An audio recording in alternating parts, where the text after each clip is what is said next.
देखिए, आज जो है ना हम लोग बेसिकली पढ़ेंगे अरबों का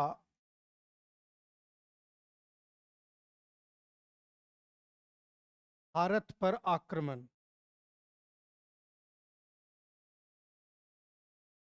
भारत पर आक्रमण। लेकिन इससे पहले हम जो है पैगंबर मोहम्मद साहब को जानेंगे, चूंकि इस्लाम की स्थापना बिल्कुल आपके दिमाग में रहना चाहिए। इसके बाद ही प्रेजेंट सिनेरियो को और कर दीजिए।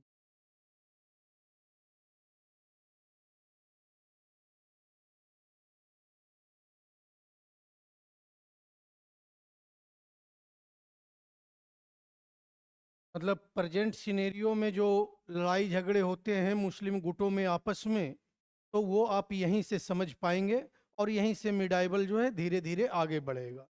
तो इस्लाम धर्म की स्थापना आप लोग को पता है किसने किया था?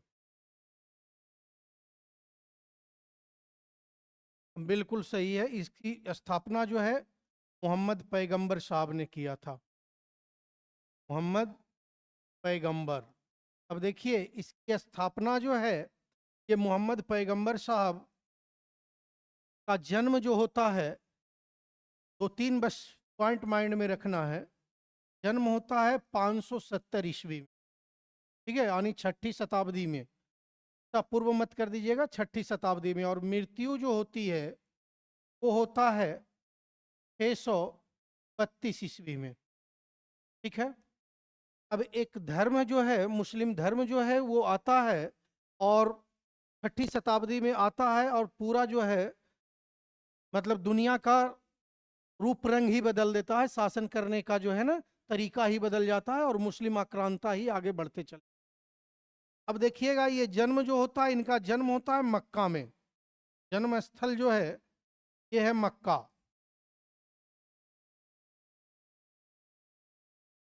जन्म स्थल, जन्म स्थल इनका मक्का है। मक्का कहाँ पड़ता है? यूएई में नहीं पड़ता है, सऊदी अरब में पड़ता है। सऊदी अरब, ठीक है। ये जो है सऊदी अरब में पड़ता है। और होता क्या है कि 622 ईस्वी की एक घटना है, जब मक्का में, मतलब जब ये नए धर्म का स्थापना करते हैं तो इनका विरोध होने लगता है वहां पे। फिर ये मक्का से चले जाते हैं मदीना, ठीक है। और 622 ईस्वी में ही जो इनकी यात्रा हुई है मक्का से मदीना, मदीना की यात्रा, इसको जो है हिजरी संबत बोला जाता है। हिजरी संबत बोला जाता है, ठीक है। ये 622 ईस्वी में ये यात्रा है इनकी मक्का से मदीना का। अब इसके बाद जो है देखेंगे आप कि हिजरी संबत हो गया। इनसे और इम्पोर्टेंट पॉइंट दो है आपके लिए। एक है शिया और एक है सुन्नी। ये लिखने की जो भी आपकी इच्छा है वो करिए, लिखना है तो लिख लीजिए। वैसे इसका जो है ना शिया और सुन्नी, इसको थोड़ा सा इसका डिफरेंस समझ लीजिए क्या ऐसे हो जाता है।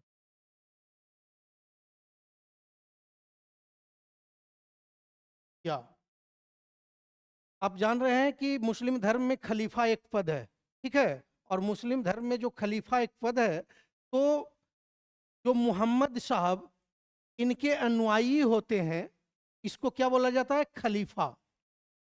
मोहम्मद साहब के अनुयायियों को जो है खलीफा बोला जाता है, ठीक है।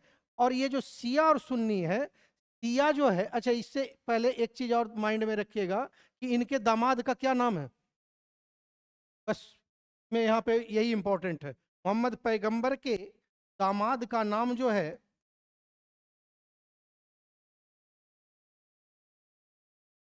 अली। क्योंकि शिया और सुन्नी इसी पे आधारित है। देख लीजिए, शिया जो है अली की शिक्षाओं पे है, अली की शिक्षाओं, मतलब अली द्वारा जो शिक्षा दिया गया है, ठीक है, उसके जो मानने वाले हैं वो शिया हो गए, और जो मोहम्मद साहब को, मतलब खलीफा को मानने वाले हैं, या मोहम्मद साहब को के आगे खलीफा को, तो वो जो है हो गया सुन्नी। ठीक है, बस ये दोनों में ये अंतर है।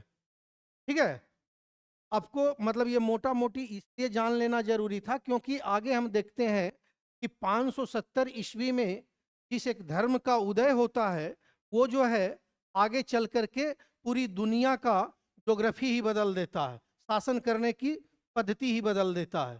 ठीक है, इसलिए ये चीजें इंपॉर्टेंट हो जाती है, इनके विषय में जानना।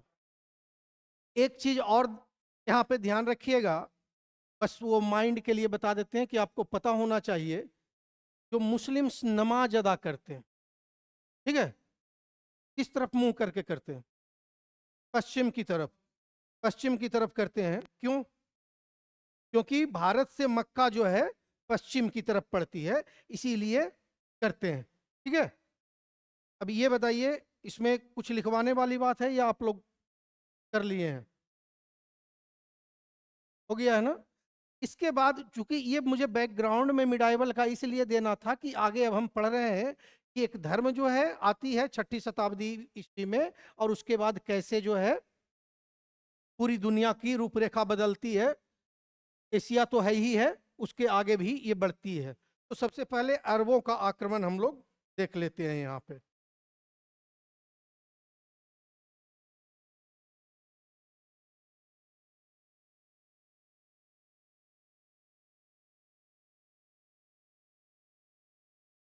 आप लोग इससे पहले पढ़े होंगे कि अरबों का जो भारत पे आक्रमण होता है, पहला आक्रमण, अच्छा, ये जो पहला आक्रमण होता है किसके समय में होता है?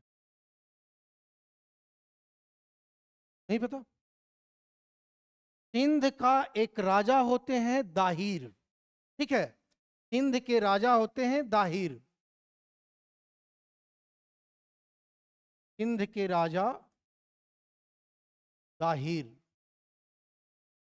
अब जरा देखिए ये सिंध कहाँ पे पड़ता है। जब हम यहाँ के मैप पे जाते हैं, है ना, ऐसे, तो ये वाला जो एरिया है ना, पाकिस्तान वाला एरिया, यहाँ पे एक सिंध प्रांत है, ठीक है ना। तो ये जो है यहीं पे इसी तरफ से जो है अरब का आक्रमण होता है, ठीक है। और हिंदुस्तान पे पहला मुस्लिमों का सफल आक्रमण किसके द्वारा किया गया है? तो अरबों के द्वारा किया गया है। ये आप अपनी माइंड में रखें। ये समझ में आ गया ना? ठीक। तो उस समय सिंध के राजा जो होते हैं दाहिर होते हैं।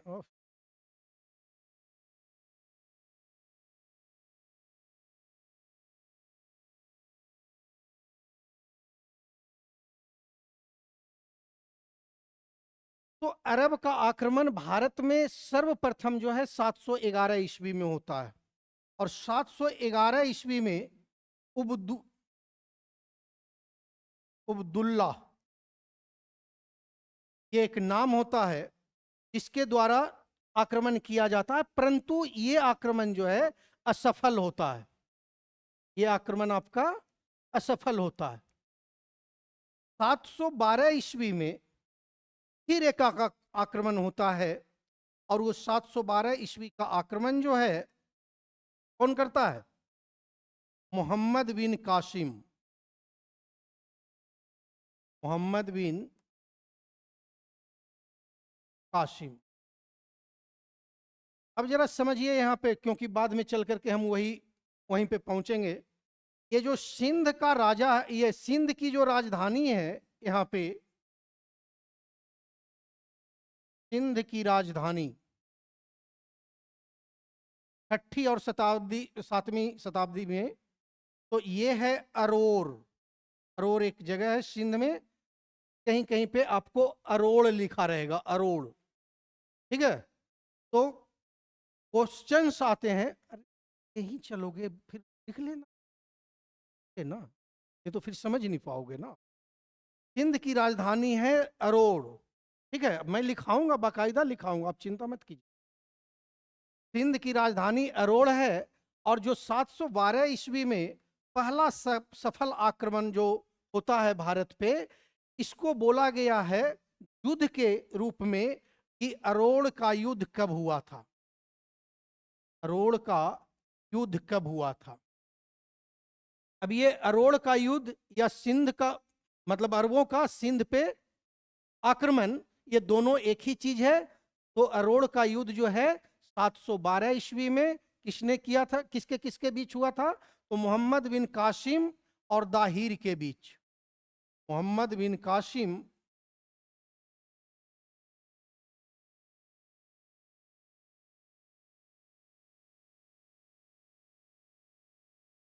और दाहिर के बीच। इसमें जो है दाहिर की जो है ना मृत्यु हो जाती है, हार तो होती ही है, मृत्यु भी हो जाती है।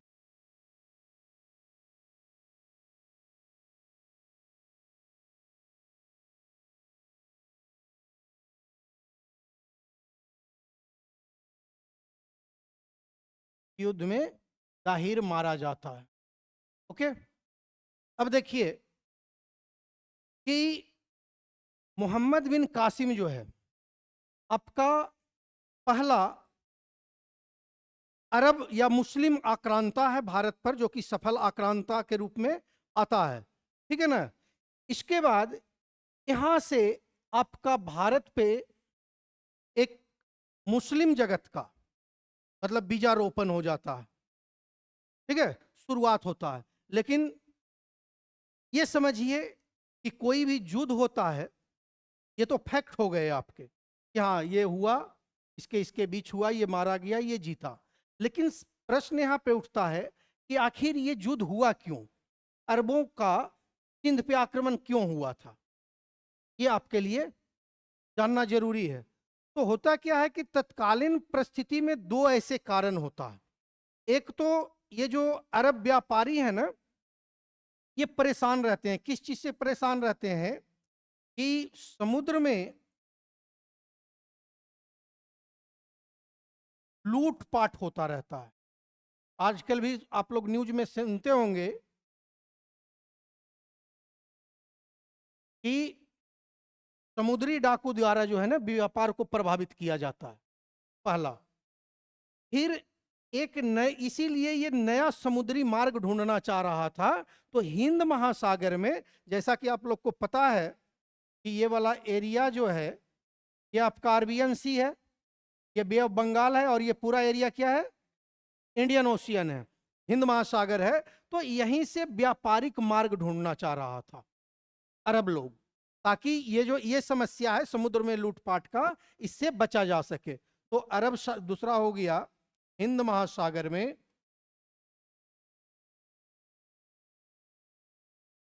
हिंद महासागर में क्या उसको बोलते हैं, बंदरगाह, बंदरगाह की खोज, बंदरगाह खोज, ताकि व्यापार में सुविधा हो सके।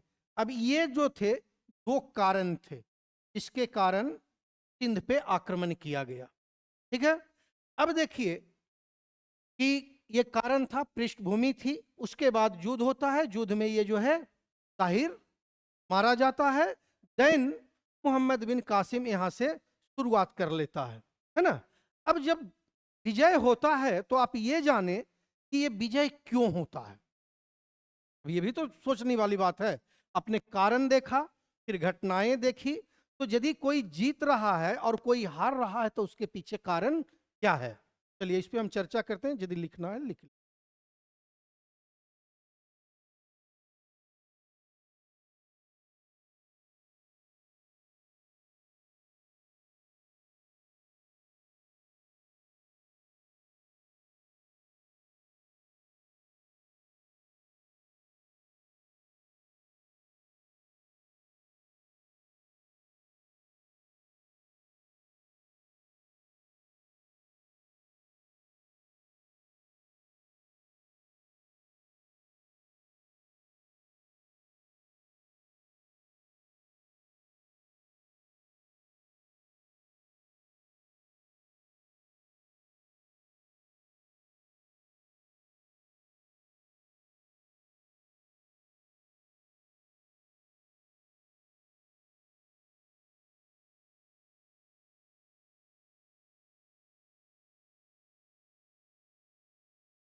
हो गया बेटा?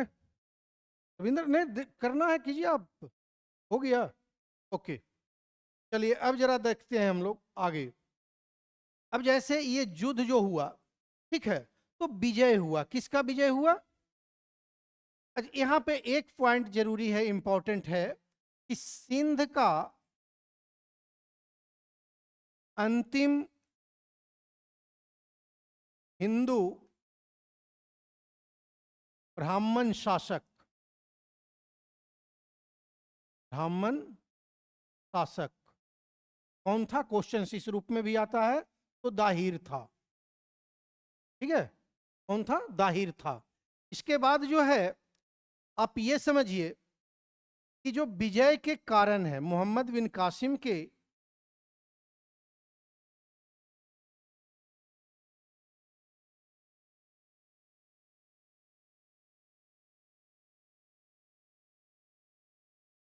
विजय के कारण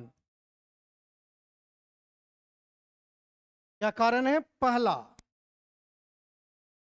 हमने पलासी देखा या जो भी देख रहा था, उसमें एक चीज कॉमन आ रहा था कि विश्वासघात उसके अपने लोग कर रहे थे। तो पहला कारण जो था कि दाहिर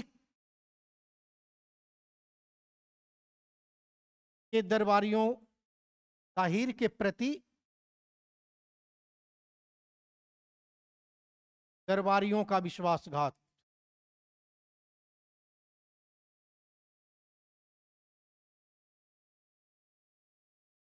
नंबर 2, जो अश्व सेना थी,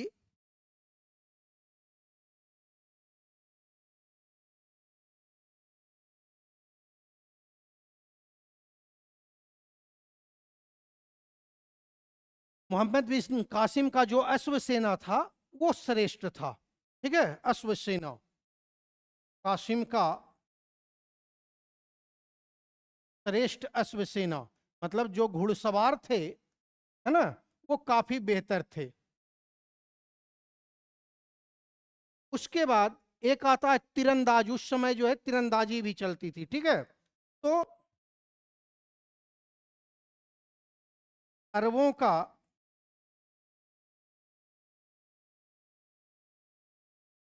बेहतरीन तीरंदाज,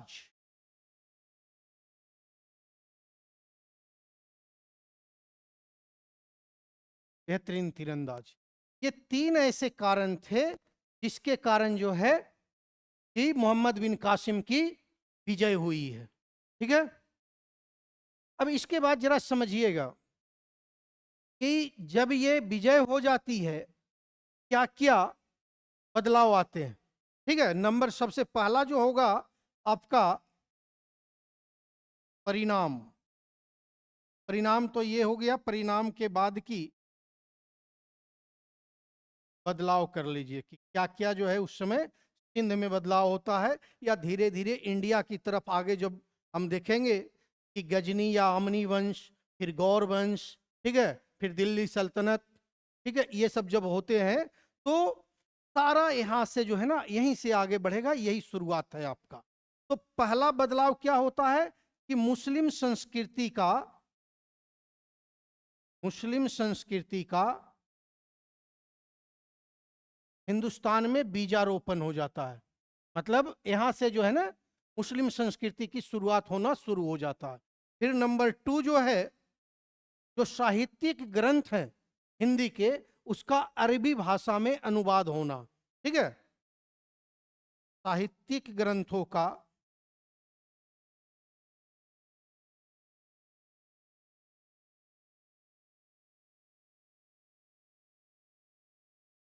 अरबी भाषा में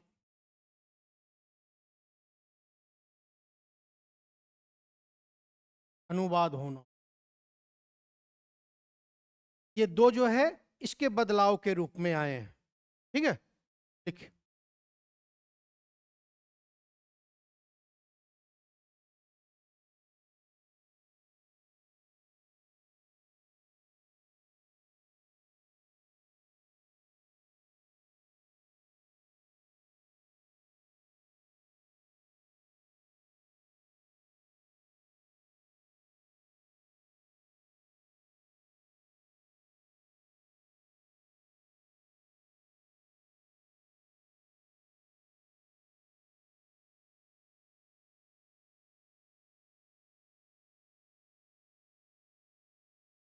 यहाँ पे ये जो 712 ईस्वी में जब विजय हो जाता है तो इसके बाद, ठीक है, एक बंदरगाह होता है। इंपॉर्टेंट क्वेश्चन से इंपॉर्टेंट पॉइंट है, हो गया।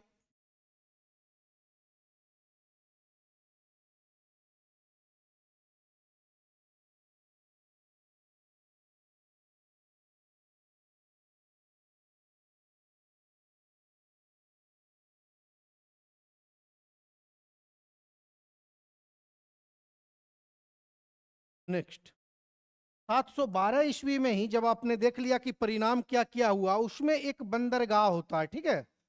तो बंदरगाह का नाम है देवल, देवल बंदरगाह, ठीक है। ये थट्टा के समीप होता है और थट्टा उस समय अरबियन सी का एरिया है, ठीक है।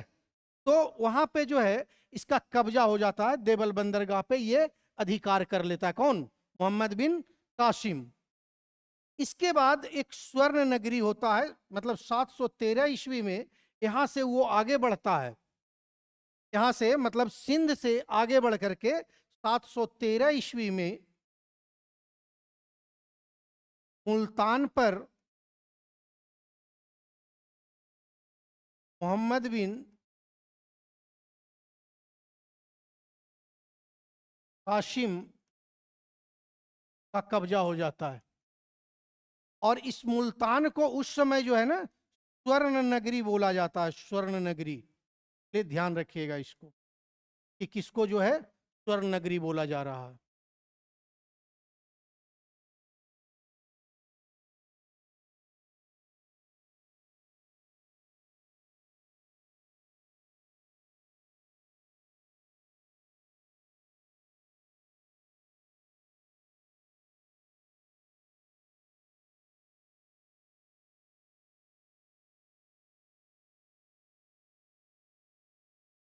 अब जरा इसको देखिए कि यहाँ पे कब्जा हो जाता है इसका। अब यहाँ पे जो है ना इस घटना जो हम लोग देखे हैं कि अरोर का युद्ध या अरबों का सिंध पे आक्रमण, इसका कहीं ना कहीं वर्णन भी तो किया गया होगा, ठीक है। तो चचनामा एक पुस्तक है जिसमें जो है अरबों का सिंध पे आक्रमण या सिंध पे विजय के विषय में पूरा विवरण दिया गया है, ठीक है। वो साहित्यिक स्रोत में आपका चचनामा आएगा।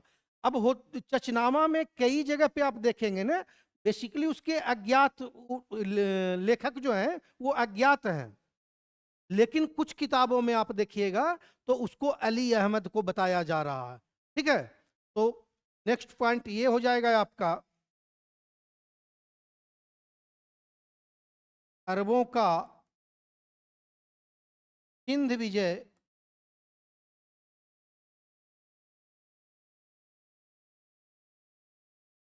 की विवरण चचनामा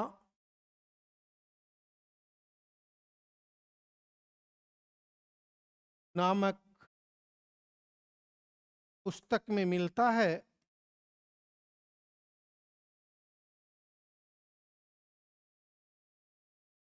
और यहाँ कुछ जगह पे जो है क्या है, ये बात आप ध्यान में रखिएगा, क्योंकि एग्जाम में ऐसे विवादित क्वेश्चंस खास करके बीपीएससी का ये ट्रैक रिकॉर्ड रहा है वो डालता है, ठीक है। तो इसके जो लेखक हैं कुछ स्रोत में अज्ञात है, मतलब मोस्टली स्रोत में आपको अज्ञात लेखक मिलेगा, लेकिन यदि ये ऑप्शंस में आपका अली अहमद आता है, अज्ञात नहीं रहता है, तो आपका आंसर क्या हो जाएगा? अली अहमद होगा। इसलिए इस चीज को जो है ध्यान में रखिएगा।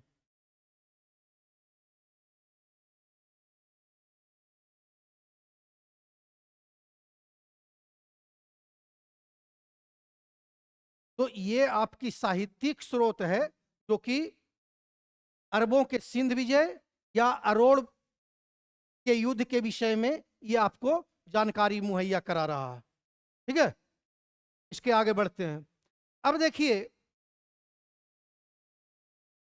कि मोहम्मद बिन कासिम जो है पहला मुस्लिम शासक है जिसने भारत में जजिया लगाया था, ठीक है।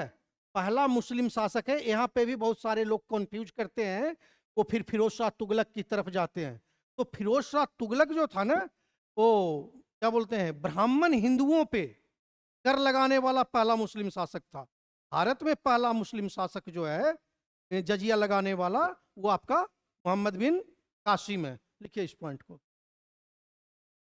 भारत पर जजिया कर लगाने वाला प्रथम मुस्लिम शासक मोहम्मद बिन कासिम है।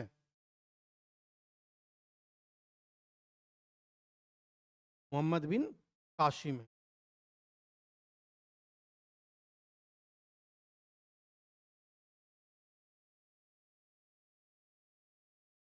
अब जरा समझिए इसको। आपने ये तो देख लिया कि अरबों का आक्रमण होता है 712 ईस्वी में होता है, ठीक है, बाकी उसके बैकग्राउंड सारे समझ गए। अब यहाँ पे एक क्वेश्चन आता है, मैं बार बार क्वेश्चन की तरफ इंगित करते रहता हूं ताकि आपके माइंड में बैठे। क्वेश्चन आता है कि भारत पर सर्वप्रथम किस मुस्लिम आक्रांता ने आक्रमण किया था। वहां नाम नहीं देगा आपको, वहां देगा अरब, तुर्क, ठीक है, फिर आपको दे देगा वो ये क्या बोलते हैं, खिलजी, इस प्रकार से सब अलग अलग देगा। तो भारत पे पहला आक्रमण जो है अरबों के द्वारा किया गया, ये ध्यान में रखिएगा। भारत पे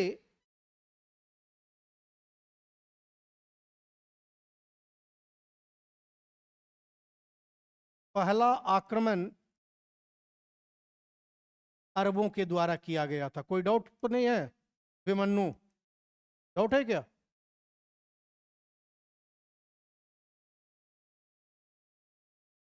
आप जो है मध्यकालीन भारत पढ़ रहे हैं, ठीक है, और मुस्लिम शासक की बात कर रहे हैं, तो अरब होगा, वो एंशियंट इंडिया है, ठीक है, वो विदेशी होगा।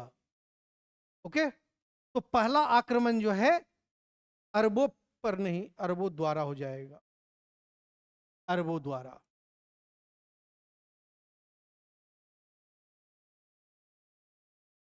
हाँ, अब क्लियर हो गया।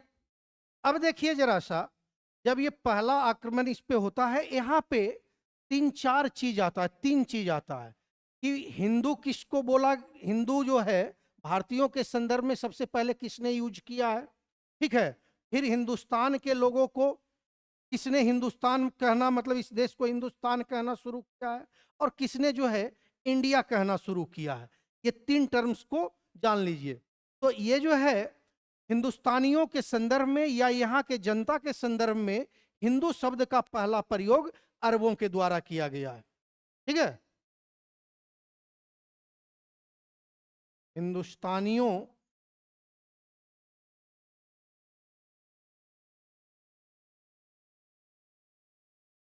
के संदर्भ में हिंदू शब्द का सर्वप्रथम प्रयोग अरबों द्वारा किया गया है, अरबों द्वारा किया गया है। अब यहां पे दूसरा चीज आता है कि हिंदुस्तान का प्रयोग सर्वप्रथम किसके द्वारा किया गया है, और इंडिया का प्रयोग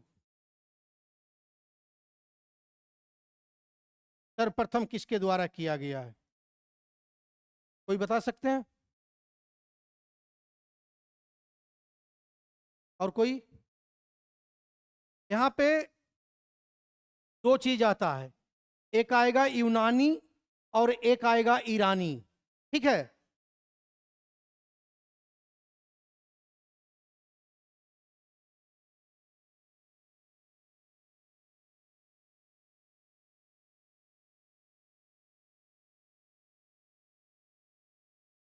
ईरानियों और यूनानियों द्वारा। इसके याद करने के जो तरीके हैं वो देखिए, ई से इंडिया है और ई से ईरानी है, लेकिन ये यहाँ पे एक दूसरे के अपोजिट रहेगा।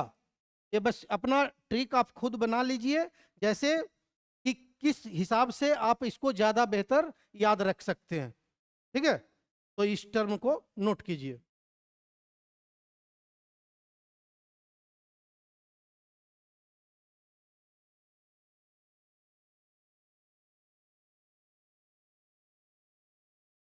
फिर एक देखेंगे, जैसे अभी हमने साहित्यिक कृति चचनामा की बात किया था, ठीक है, चचनामा, चचनामा का जो फारसी में अनुवाद किया गया था, फारसी में अनुवाद किया गया था, ये किया गया था अबू बकर काफी द्वारा, कुफी, अबू बकर कुफी द्वारा। अब देखिए, कोई भी आता है हमारे यहाँ तो कुछ ना कुछ तो दे करके जाता है, या हम कहीं जाएंगे तो अपना कोई ना कोई छाप तो छोड़ेंगे, है ना। तो जिस पर्पज से आए वो काम तो उनका जो है हो गया था। क्या हो गया था कि ठट्टा बंदरगाह पे उन्होंने अधिकार कर लिया था, मतलब उनका जो है आक्रमण बिल्कुल जिस नीति से किया गया था वो पूरा हो गया। अब देखिए, ये दिए थे, हिंदुस्तान आए तो ऊंट पालने का तरीका और खजूर की खेती, ये दो चीजें थी जो हमें या हिंदुस्तानियों को अरबों के माध्यम से मिला है। तो ये पॉइंट भी नोट कर लीजिए, अरबों की देन करके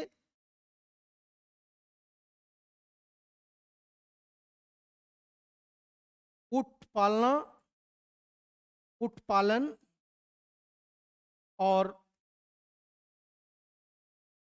खजूर की खेती,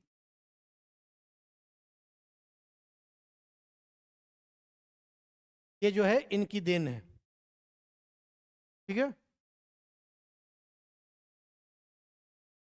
जजिया कर वाला लिख लिए थे, पॉइंट लिख लिए थे ना, प्रथम, हाँ जजिया कर वाला।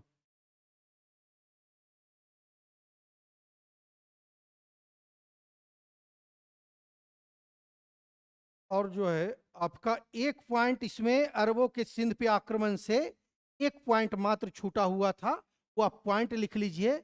और ये मिडाइवल और एंशिएंट आपके मेंस का भाग नहीं है, बात को दिमाग में समझ लीजिएगा। और यहाँ पे जैसे हिस्ट्री ऑप्शनल भी है, मान लिया जाए ना कि ऑप्शनल है, तो ऑप्शनल आजकल कैसे होता है, ऑब्जेक्टिव ही होता है, तो वहां पे ऑब्जेक्टिव पे फोकस कीजिए। मॉडर्न को पढ़ते वक्त, कल भी क्वेश्चंस करवाते वक्त मैंने वो बताया कि कौन सा एरिया मेंस के लिए इंपॉर्टेंट है और वहां मैंने फोकस किया, ठीक है। एक पॉइंट आपका छूट गया था, वो लिखिए जरा, लास्ट पॉइंट इसका है कि प्रतिहार प्रतिहार शासक, प्रतिहार प्रतिहार प्रतिहार शासक अरबों के सबसे बड़े दुश्मन थे या शत्रु थे, जो लिखना है लिखिए।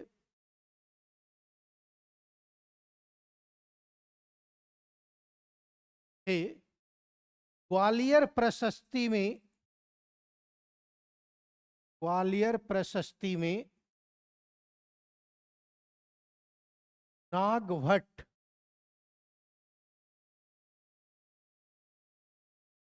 ग्वालियर प्रशस्ति में नागभट्ट प्रथम द्वारा अरबों को हराने का श्रेय प्राप्त है।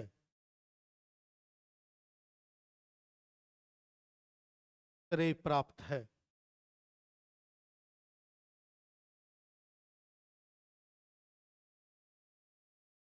ठीक है। अब इसके बाद जो है कि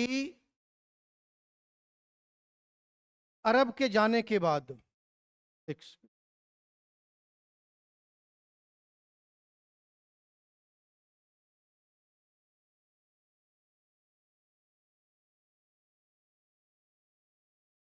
ये आपका एक चैप्टर खत्म हो गया है, ठीक है। यहाँ इसके बाद जो है अरब जब चले जाते हैं तो तुर्कों का आगमन होता है। इसका आगमन होता है तुर्कों का।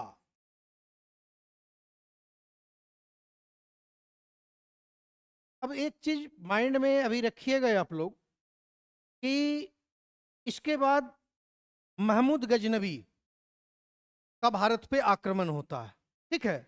वो बेसिकली ईरान के होते हैं, लेकिन चूंकि तुर्क में बसने लगते हैं इसीलिए जो है उनको तुर्क बोला गया है। तो तुर्कों का आगमन होता है। अब हम लोग वही पढ़ने जा रहे हैं। इसको बोलते हैं गजनी या आमनी वंश। गजनी या आमनी वंश।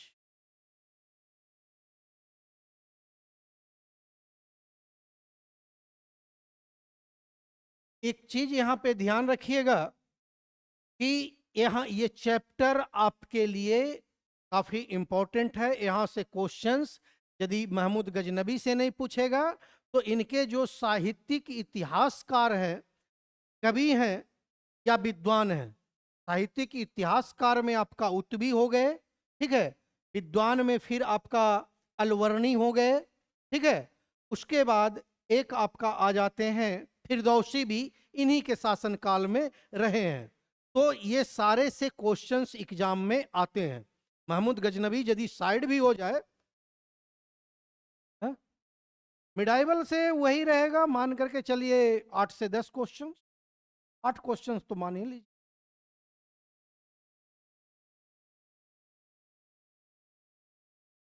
हाँ, दोनों मिला करके 15 क्वेश्चन के आसपास रहेगा, ठीक है। तो गजनी और आमनी वंश, ठीक है ना। गजनी और आमनी वंश, तो यहां से जो है ना हम बात कर रहे थे कि जो विद्वान है उनसे, मतलब आपको महमूद गजनबी से नहीं क्वेश्चन पूछेगा तो वहां से घुसेगा। और अलवर्णी जो है फेवरेट है बीपीएससी का। मैं अक्सर जहां क्वेश्चंस आता है, जो रेंज आता है, वो मैं बताते चल रहा हूं आप। तो ये जो है गजनी, ये सबसे पहले तो हम ये जाने, इसका बेसिक्स जान लें कि ये है कहां गजनी।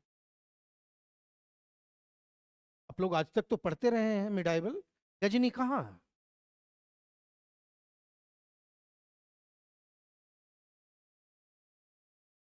अफगानिस्तान, ठीक है। और अफगानिस्तान की राजधानी को जो है ना, अफगानिस्तान की राजधानी को गजनी बोल रहे हैं,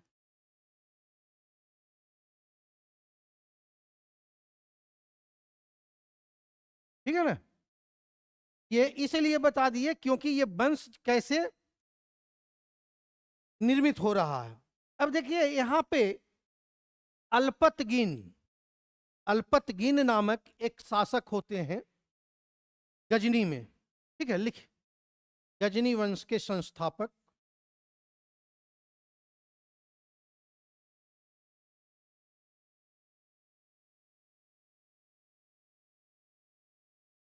संस्थापक अल्पतगिन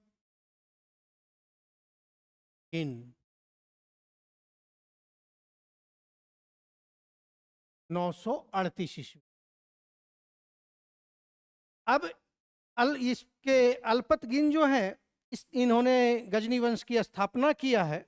इसके बाद बीच में एक शासक आते हैं जो हमारे लिए इंपॉर्टेंट नहीं है, हम सीधा पहुंच रहे हैं सुबुक्तगिन। सुबुक्तगिन जो है वो फादर है किसके? महमूद गजनबी के, ठीक है। तो एक मिनट रुक जाइए तो लिखिएगा, सुन लीजिए ना। महमूद गजनबी के जो पिता है, महमूद गजनबी का पिता है ये सुबुक्तगिन, ठीक है। सुबुक्तगिन, सुबुक्तगिन जो है 977 ईस्वी में गजनी का शासक बनता है। और जब वो गजनी का शासक बनता है तो उस समय जो है महमूद गजनबी खुरासान, खुरासान एक जगह है,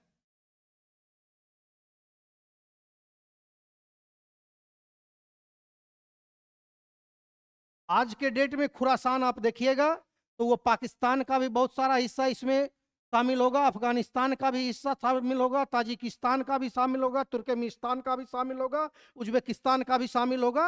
ये सारे हिस्से जो हैं इसमें समाहित होते हैं, ठीक है। तो उस समय जब इसके फादर गजनी के शासक होते हैं तो महमूद गजनबी जो है ये यहाँ पे शासन करता है। कहाँ पे? खुरासान में, खुरासान का शासक होता है।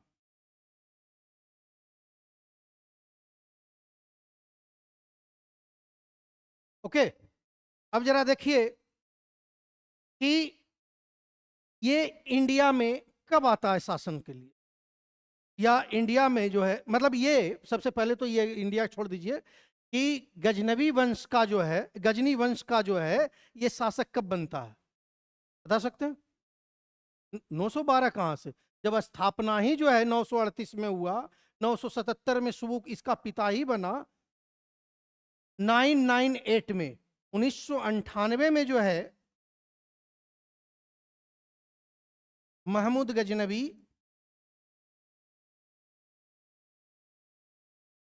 शासक बनता है गजनी वंश का। अब यहां पे ये चीज ध्यान रखिए कि जब ये गजनी वंश का शासक बनता है तो इसका व्यक्तित्व, और चूंकि इतिहास में जो है, मध्यकालीन इतिहास में इसका बहुत बड़ा रोल रहता है, और हम इसको बार बार विभिन्न एग्जामों के माध्यम से दोहराते रहते हैं, ठीक है? तो इसके इंपॉर्टेंस, इसके व्यक्तित्व, किसी भी व्यक्ति के बारे में जानना हो ना तो उसके व्यक्तित्व को देखिए और समझिए, क्योंकि जब तक व्यक्तित्व को समझ नहीं पाएंगे किसी का तो उसके विषय में सही आकलन नहीं कर पाएंगे। फिर लोगों के मन में क्या क्या कहानियां बनते रहता है, क्या क्या कहानी बनाते रहेंगे, पीठ पीछे क्या क्या मतलब होते रहता है, ये सारी चीजें जब खत्म हो जाती है, जब आप सही व्यक्ति को पहचान लेते हैं तो यहाँ पे महमूद गजनवी के चीज मतलब विचारधारा को, इनके व्यक्तित्व को आपको समझना पड़ेगा।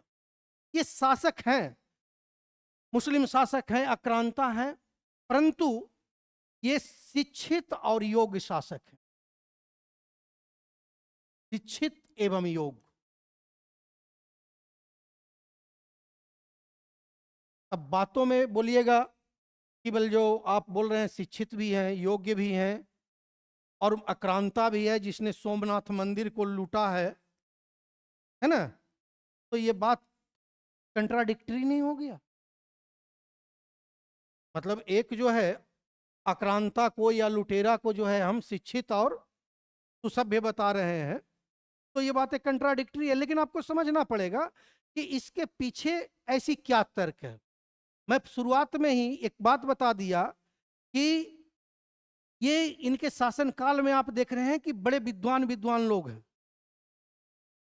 कुतबी हैं, अलवर्णी हैं, फिरदौसी हैं, तो मतलब आप देख रहे हैं विद्वानों का ये संरक्षक है, विद्वानों का ये संरक्षक है, तो इसलिए इसको क्या बोला गया है, योग्य बताया गया है, क्योंकि विद्वानों का ये संरक्षक है। ओके, अब देखिए कि महमूद गजनवी जब बनता है तो इसका पहला आक्रमण कब होता है इंडिया पे, और आक्रमण से पहले भी इसके दूसरे रूप को जरा समझिए कि इसका पर्पस क्या होता है, उद्देश्य।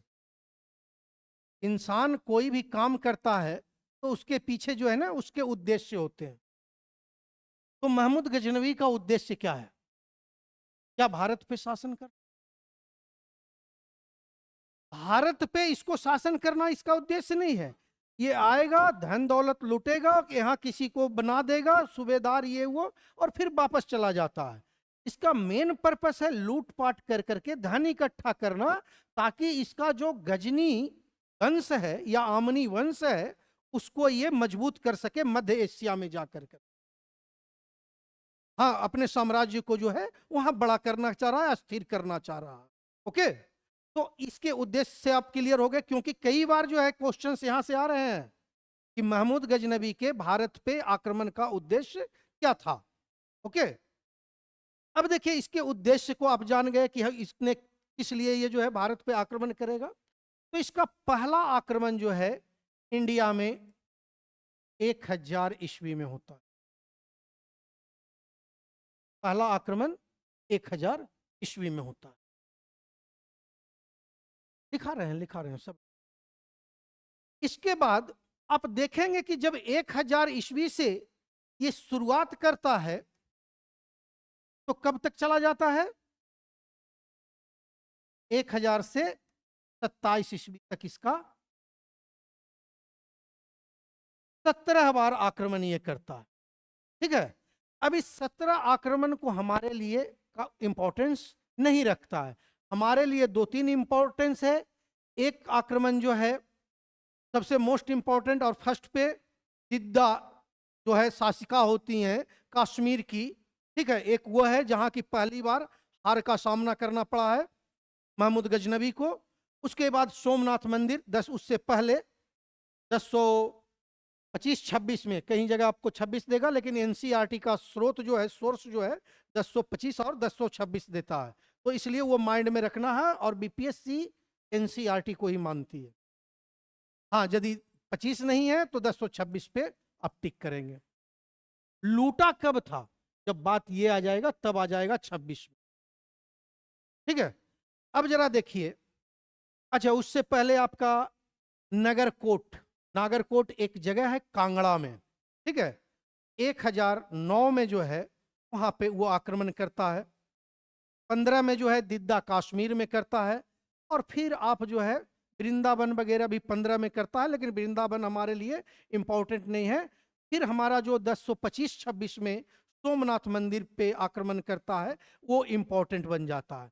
अब सोमनाथ मंदिर पे आक्रमण सबसे पहले हम देख लेते हैं यहाँ पे दिद्दा को, ठीक है।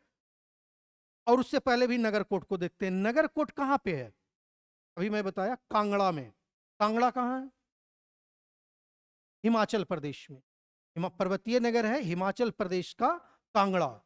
तो वहां पे अटैक किया है और वहां का मौसम प्रतिकूल रहा है। ऐसे भी पहाड़ी क्षेत्र है तो मौसम प्रतिकूल रहेगा। अब वहां जब ये गया तो जो वहां के शासक हैं वो भाग गए नगरकोट के। तो वहां जितने भी धन दौलत थे वो लूटे और लूट कर करके जो है वापस, ठीक है। उसी प्रकार आपका दिद्दा में इनकी जो है हार हुई है।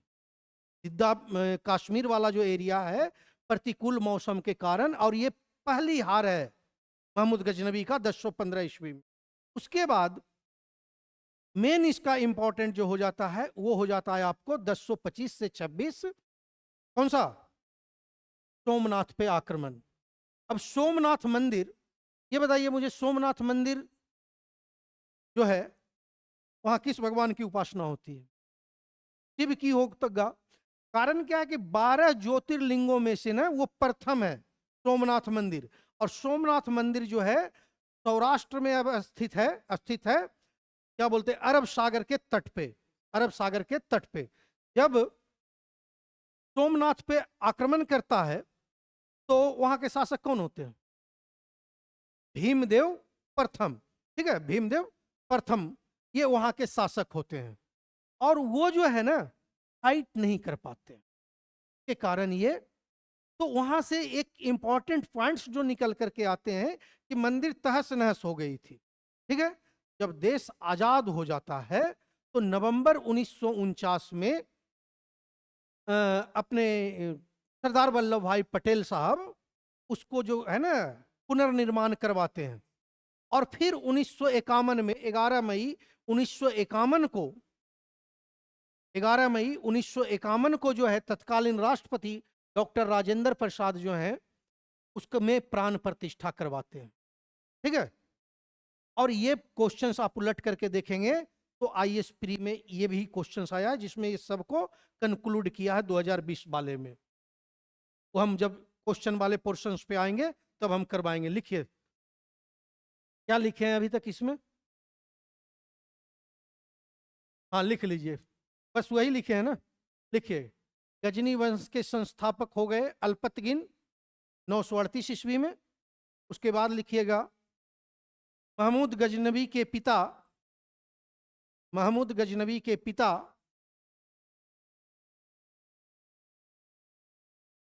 सुबुक्तगिन, अरे 938 ने, इसको 932 कर दीजिएगा, 932। महमूद गजनबी के पिता सुबुक्तगिन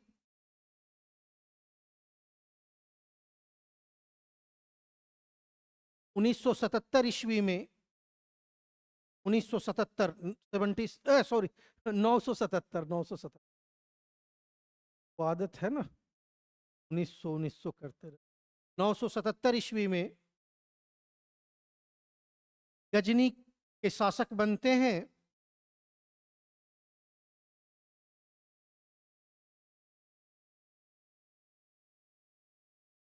इन्हीं के शासक बनते हैं। अपने पिता के शासनकाल में, अपने पिता के शासनकाल में महमूद गजनवी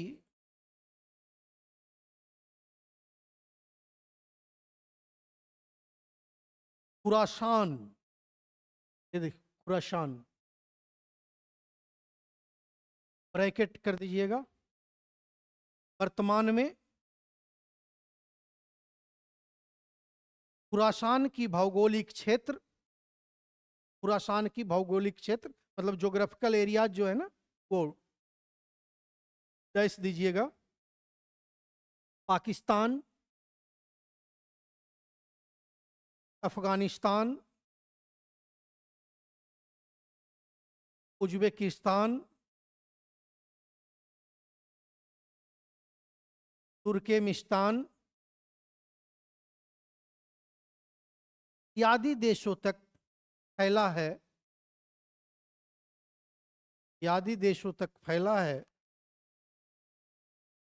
ब्रैकेट बंद कर दीजिए, ब्रैकेट बंद कर दीजिए। खुरासान हो गया, मतलब अब खुरासान पढ़ेंगे, ये हमने खुरासान का डिस्क्रिप्शन लिखाया है ना, तो खुरासान का शासक था, का शासक था, का शासक था, ठीक है। महमूद गजनबी मूलतः, महमूद गजनबी मूलतः ईरानी थे, ईरानी थे, परंतु तुर्क में बस जाने के कारण, तुर्क में बस जाने के कारण इन्हें तुर्की कहा जाने लगा, इन्हें तुर्की कहा जाने लगा।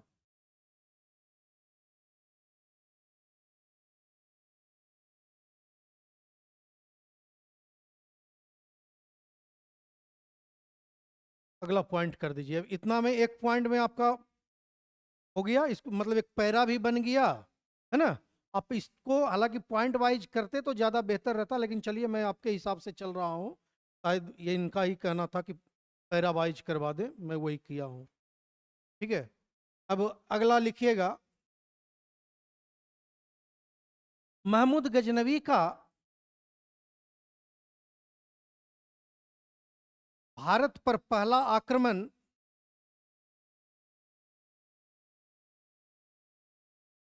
क्या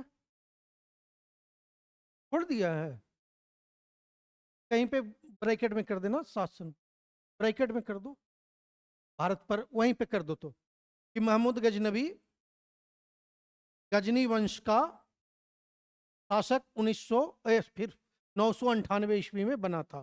ये 1900 याद आ रहा, 998 ईस्वी में बना था।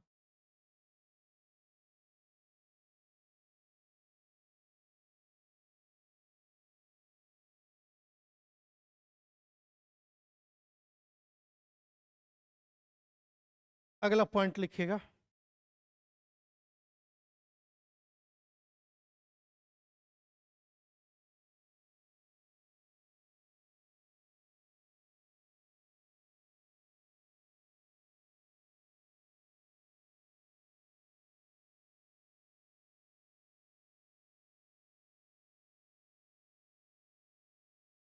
नहीं लिख, महमूद गजनवी के आक्रमण का उद्देश्य, महमूद गजनवी का भारत पर आक्रमण का उद्देश्य इनके दरबारी इतिहासकार उत्वी, इनके दरबारी इतिहासकार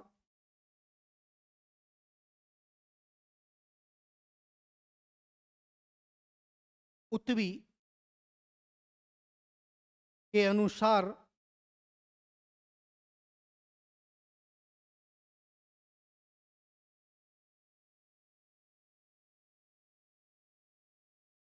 महमूद गजनवी का उद्देश्य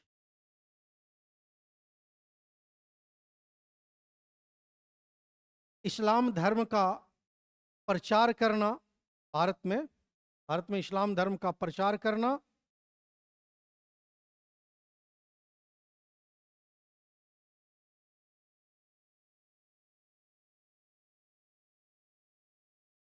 हाँ,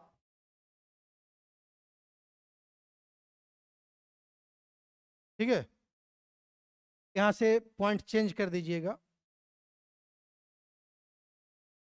इनका मूल उद्देश्य भारत पर शासन करना नहीं,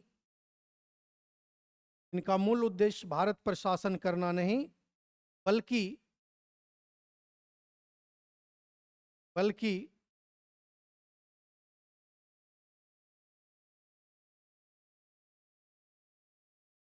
धन का लूटपाट करके,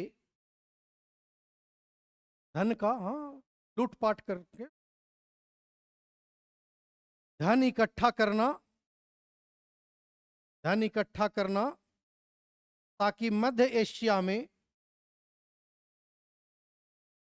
ताकि मध्य एशिया में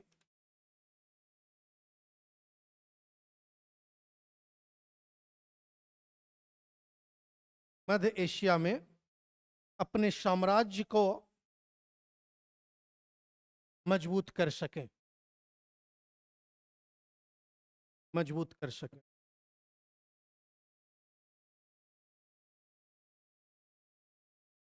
नेक्स्ट लिखिए, महमूद गजनबी का प्रथम, मतलब महमूद गजनबी का भारत पर प्रथम आक्रमण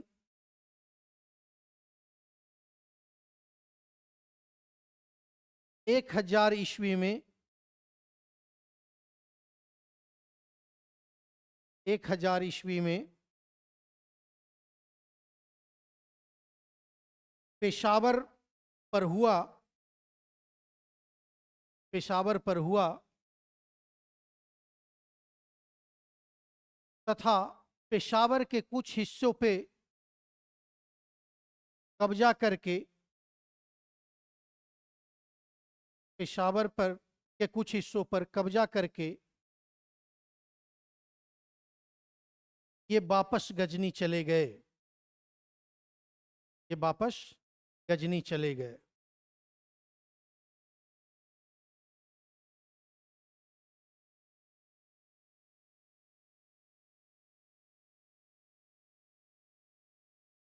उस समय जैसे भारत पे आक्रमण, अब भारत के किसी भी हिस्से पे आक्रमण, डेट मीन्स भारत पे आक्रमण माना जाएगा।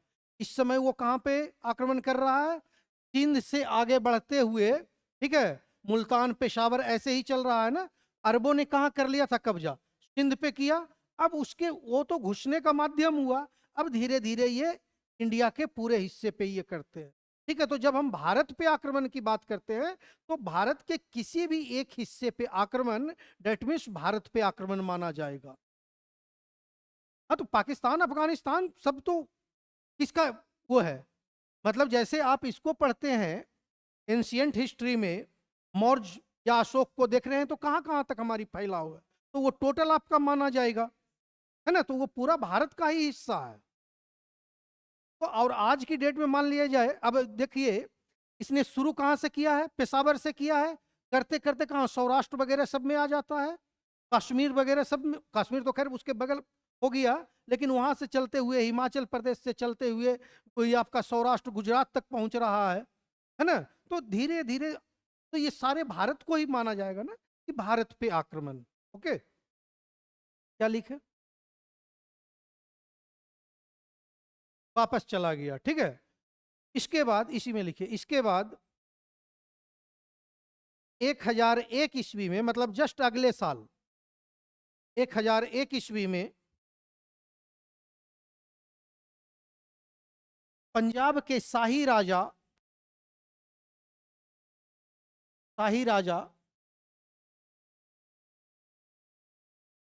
जयपाल के विरुद्ध आक्रमण किया, जयपाल के विरुद्ध आक्रमण किया,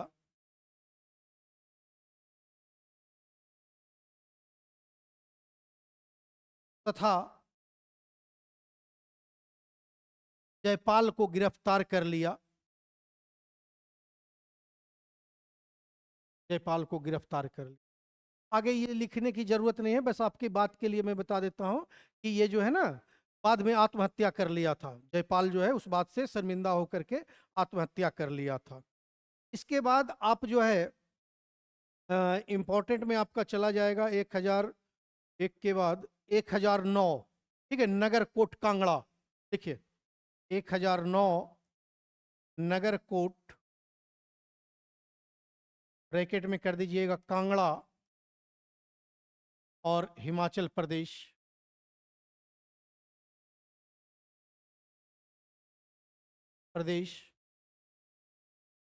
पर आक्रमण किया, पर आक्रमण किया जहां से लूटपाट के बाद काफी धन इकट्ठा किया,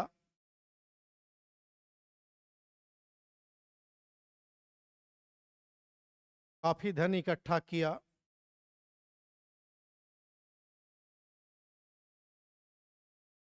परंतु वहां इनका विरोध करने कोई नहीं आया। वहां इनका विरोध करने कोई नहीं आया। ये देख लो, मैं लिखा रहा हूं लेकिन मैं बार बार अब ये बात को आगाह कर रहा हूं, ये बहुत ज़्यादा इम्पोर्टेंट नहीं है, ठीक है। जहां इम्पोर्टेंट रहेगा वो मैं पॉइंट पे जो है ना हाईलाइट करवा दूंगा कि आप उसको जरूर नज़र में रखें ताकि लास्ट में रिवाइज कर सकें, ठीक है। अब आप सीधे जो है ना दिद्दा कश्मीर पे आ जाइए 1015 में। देखिए 1015 ईस्वी में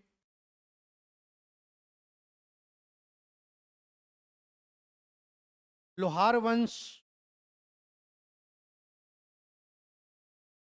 का शासन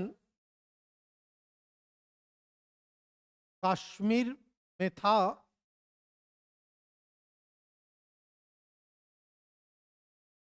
उस समय वहां की शासिका,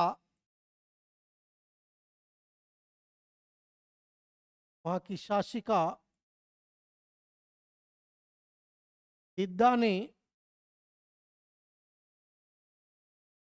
महमूद गजनबी को,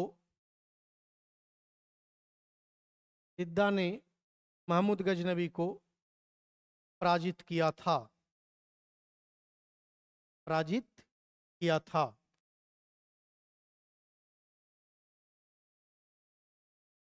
यह महमूद गजनबी की भारत में पहली हार थी। यह महमूद गजनबी की भारत में पहली हार थी।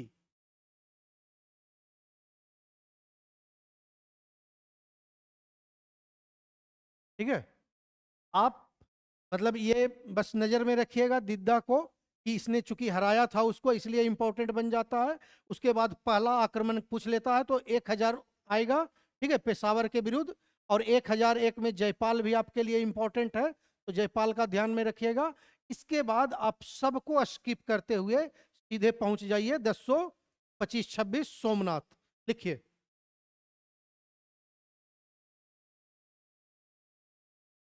महमूद गजनबी के द्वारा भारत के अति महत्वपूर्ण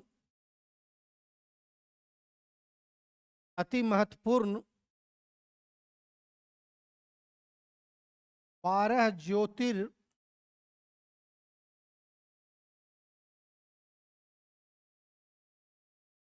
ज्योतिर्लिंगों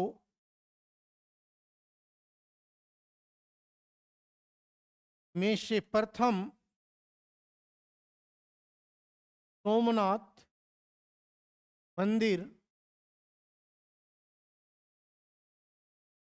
ब्रैकेट में कर दीजिएगा, भगवान शिव को समर्पित,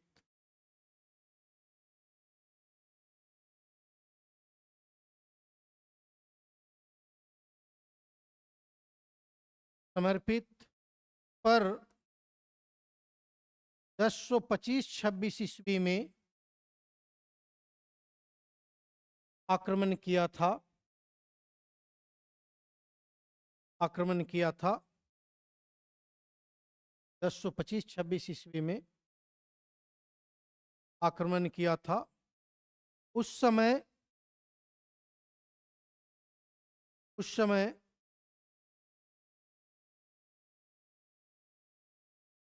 यहाँ के शासक भीमदेव प्रथम थे।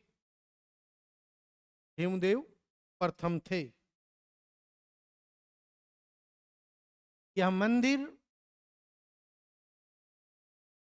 मंदिर अरब सागर के तट पर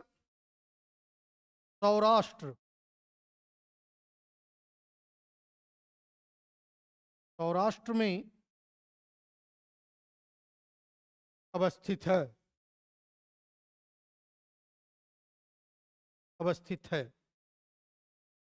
यहां से पॉइंट तोड़ दीजिए, नेक्स्ट पॉइंट पे चले जाइए।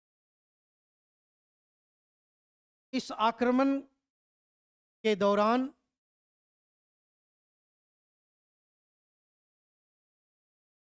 गजनबी ने लूटपाट के बाद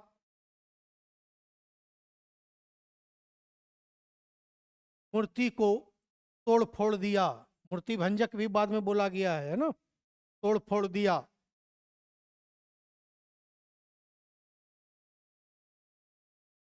जिसका पुनर्निर्माण मतलब फिर से बनाने का कार्य, जिसका पुनर्निर्माण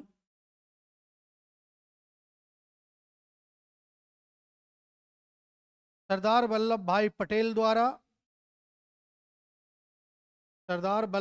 पटेल द्वारा 13 नवंबर 1947 ईस्वी को 13 नवंबर 1947 ईस्वी को किया गया।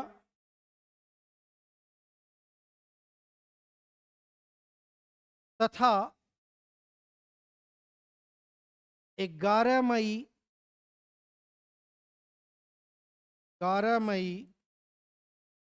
1951 को 1951 को तत्कालीन राष्ट्रपति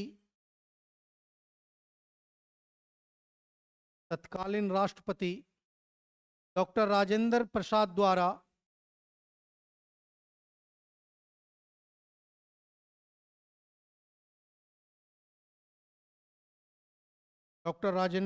द्वारा इसमें प्राण प्रतिष्ठा की गई।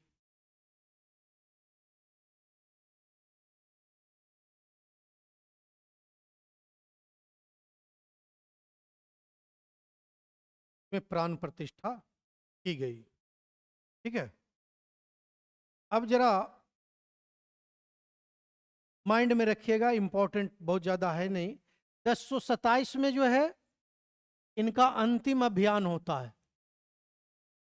अंतिम अभियान किसके विरुद्ध होता है, कोई बता सकते हैं? हाँ बिल्कुल, जाटों के विरुद्ध अंतिम अभियान होता है। सही है, जाटों के विरुद्ध अंतिम अभियान होता है। हाँ वही आक्रमण ऑपरेशंस जो भी है। ठीक है, तो ये आप माइंड में रख सकते हैं या लिखना है तो लिख लीजिए कि महमूद गजनवी का अंतिम आक्रमण जाटों के विरुद्ध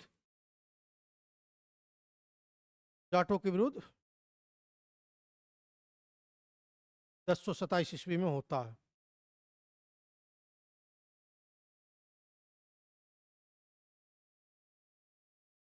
अब जो हम लोगों ने साहित्यिक स्रोत, मुद्रा लेख वगैरह भी, साहित्यिक स्रोत पे तो हम बात कर लिए थे, तो उसको लिखवा देते हैं।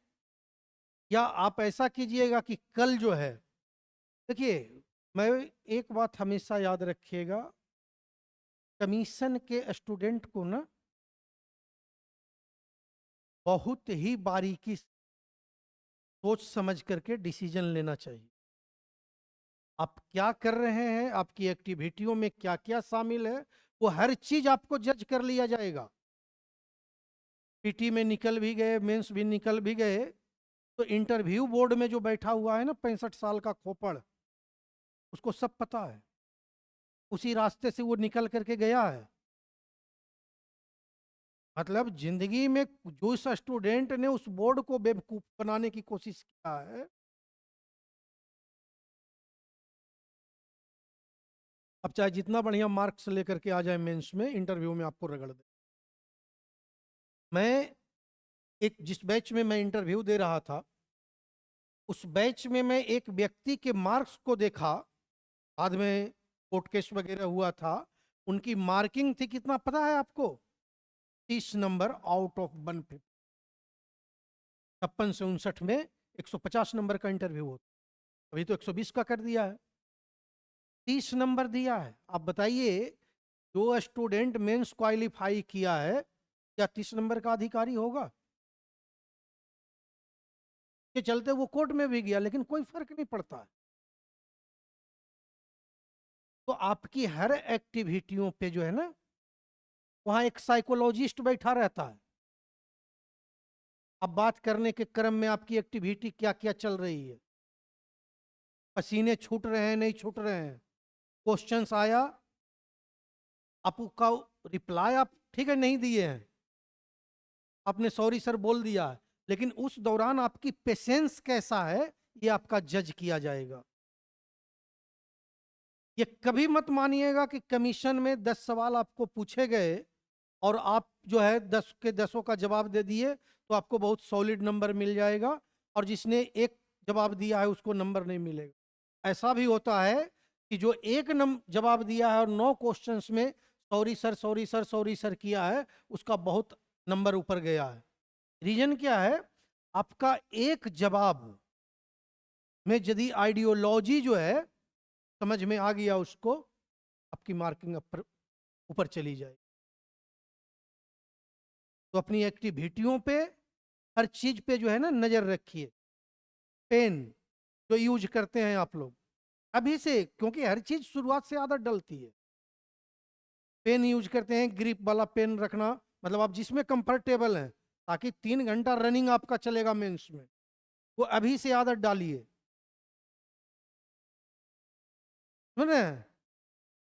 उसके बाद जो भी चीजें कहीं सुनने को, पढ़ने को, और खास करके एडिटोरियल्स वगैरह पे फोकस करना शुरू। दिन में बैठे हैं एक ही एडिटोरियल पढ़े, उसमें आप पढ़ेंगे ना तो बीच में कुछ चीजें गायब रहती है, बिटवीन द लाइन उसी को बोलते हैं। आपको वो समझना पड़ेगा ये चीज लिखा गया है तो क्यों लिखा गया। कमीशन के स्टूडेंट को मैं आज जो बात बोल रहा हूं, पूरी जिम्मेवारी के साथ बोल रहा हूं।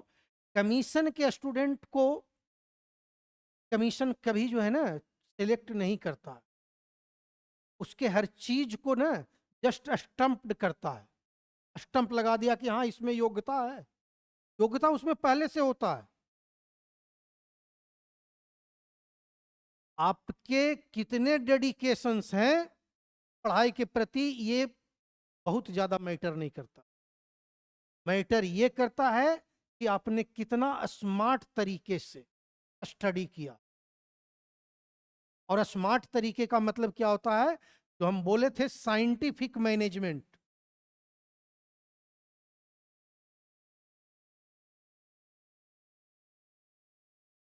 वैज्ञानिक प्रबंधन और पद्धति से ही जो है ना आप प्री निकाल सकते हैं और मेंस निकाल सकते हैं। नहीं तो एक से एक दिग्गज आपको ऐसे मिलेंगे जो को पढ़ने में तो क्या है, और दिन भर किताबें में लगे रहते हैं, क्या पढ़ते हैं भगवान मालिक।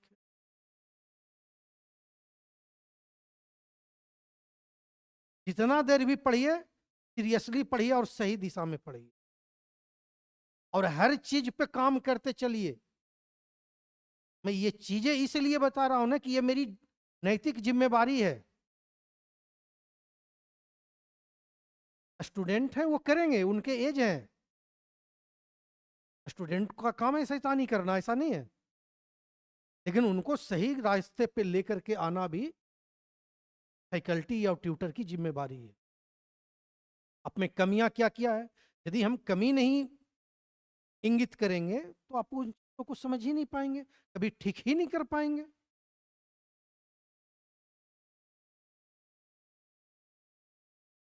अभी आपके पास कितना दिन है?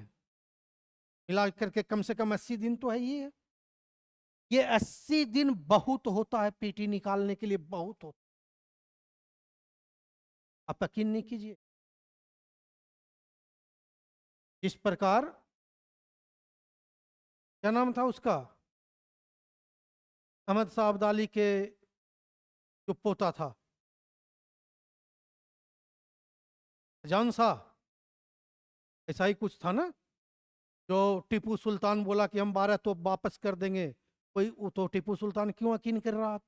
वो जब कहाँ हम कहाँ थे, टीपू सुल्तान आ गए, महाराजा रंजीत सिंह बोले कि हम वापस कर देंगे, तो वो कैसे विश्वास कर लेता? आप यकीन मानिए कि मैं 20 दिन में पढ़ करके पीटी नहीं, क्योंकि ऐसा नहीं है कि कोई स्टूडेंट पढ़ नहीं रहा है, स्टूडेंट पढ़ तो रहा ही है ना, कुछ ना कुछ आप पढ़ ही रहे हैं, बस वो तरीका। तो ये चीज आप पे डिपेंड करती है, और मैं बार बार कह रहा हूं, 80 दिन ये बर्बाद मत कीजिए। यदि आप इसका सही यूज कर लिए तो मेरा गारंटी है कि रिजल्ट में आपका नाम जरूर, पीटी के रिजल्ट जरूर होगा, मेंस में नहीं बता सकता। जब तक मैं ड्राफ्टिंग नहीं देख सकता हूं तब तक मैं बोल नहीं सकता। और कभी भी जो आप हैं, आपका सत्य आप ही हैं, आपका सत्य मैं नहीं हो सकता, या आपका सत्य वो नहीं हो सकता, उसका सत्य आप नहीं हो।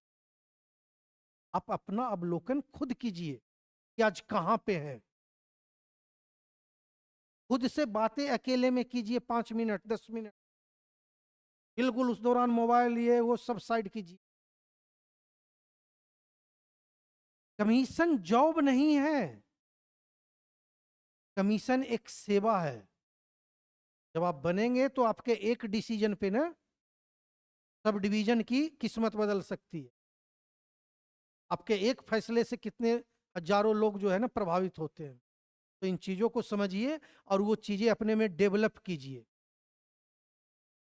चलिए एनीवे, और मेरा ये कर्तव्य है, आपको क्या अच्छा लगता है मैं वो करूं, इस आपको कैसे मैं उस रास्ते पे लेके आ सकूं जहां से आप कमीशन निकाले, वो मेरे लिए ज्यादा मैटर करता है। को शामिल कीजिए और ये 80 दिन का यूज कीजिए। एक बार सही यूज कर गए, और एक बार जब पीटी किसी का होता है ना, तो वहां से उसमें एक अलग उत्साह जाग जाता। बाकी मैं कहने का वो हूं, अल्टीमेटली करना आपको है। जब तक आपके अंदर से ये चीजें नहीं जागा ना कि मुझे रिजल्ट लेना है, तब तक ये हो नहीं पाएगा। और यकीन मानिए, मैं कल आप लोग की कॉपी देख करके बहुत ही दुखी हूं। तो इस लेकर के पढ़ाई पे बहुत सारे लोग मिलेंगे आपको, ठीक है ना, आपको खुश करना, ये करना, ये मेरी ड्यूटी नहीं। मेरी ड्यूटी आपको बनाना है। अभी एक यही इसके राजस्थान रॉयल्स से खेल रहा था, अब देखिएगा निकाल करके इंटरव्यू, तो पत्रकार ने पूछा कि आपके टीम में जो है स्टार प्लेयर्स नहीं है, आपने क्यों नहीं उनको लिया? तो ये स्टेटमेंट था उसके कोच का कि हम स्टार बनाते हैं, स्टार पैदा करते हैं, स्टार को लेते नहीं है। और राजस्थान रॉयल्स हमेशा वही किया, जब से आईपीएल शुरू हुई है राजस्थान रॉयल्स टीम वही करते आई है, कि मैनेजमेंट उसी वही करते आई है। शायद दूसरे टीमों में होता वैभव सूर्यवंशी तो उसको मौका नहीं मिलता।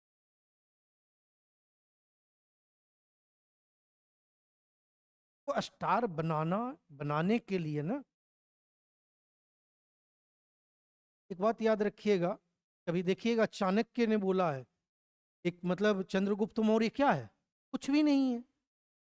चंद्रगुप्त मौर्य को किसने बनाया है? चाणक्य ने बनाया है। और वो बोला है जब घनानंद के दरबार से निकलता है, कि किसी राजा और इसका जो है ना निर्माण और विनाश एक गुरु के हाथ में, बशर्ते गुरु को भी होना चाहिए। एक बात याद रखिएगा, मैं आपको खुश करने के लिए, मैं यहां कि आपकी डायमेंशंस कैसे चेंज कर सकूं। और जिस दिन, हो सकता है आज मेरी बातें थोड़ी कड़वी लगेगी, लेकिन जिस दिन आपकी रिजल्ट होगी ना 30 अगस्त को, जब आप दे करके निकले और आप देखेंगे कि आपकी मार्किंग जैसे ही 80 क्रॉस कर गया, मैं 80 मोटा मोटी इसलिए बोल रहा हूं कि वो रेंज में रहेगा। अब क्वेश्चन देखने के बाद पता चलेगा कि क्या हो जाएगा। 80 टू 90 के रेंज में आप पहुंच गए तो रिजल्ट नहीं कैसे हो, उस दिन आपको खुद लगेगा कि हम कहां थे और कहां से कहां।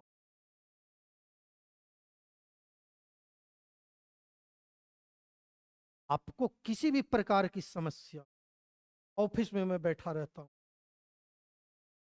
आप आकर के बिल्कुल पूछ, ठीक है। मैं ऐसा नहीं कि आपका क्लास लिया मैं चला गया, या आप पूछने आएंगे तो मैं बताऊंगा नहीं, या किसी भी सब्जेक्ट्स या मेंटोरशिप, मैं सब कुछ करने को तैयार हूं, लेकिन भाई करना अल्टीमेटली आपको है।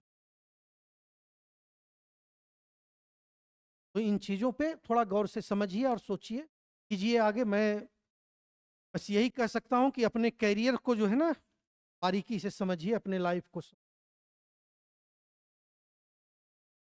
और ये अभी मौका जो निकल जाएगा ना, कितना सीट दिया है, 1250 दिया है अभी, 1250, कुछ सीटें और ऐड हो जाएगी इसमें। वो डीएसपी का कुछ सीट देगा इसमें, 12 दे 14 दे वो देगा, और 250 सीट वित्त सेवा का शायद का क्या बोलते हैं ऐड करेगा, 200-250 सीट और, मतलब मोटा मोटी 1500 सीटें ये जाएगी।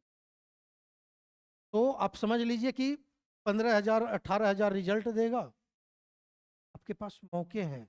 अब इसके बाद जो आएगा ना 71वीं के बाद 72वीं से, फिर आएगा 250 सीट, 300 सीट, 275 सीट, ऐसे आएगा।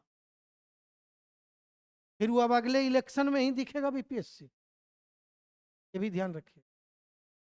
तो ये जो 80 दिन है, चलिए थैंक यू।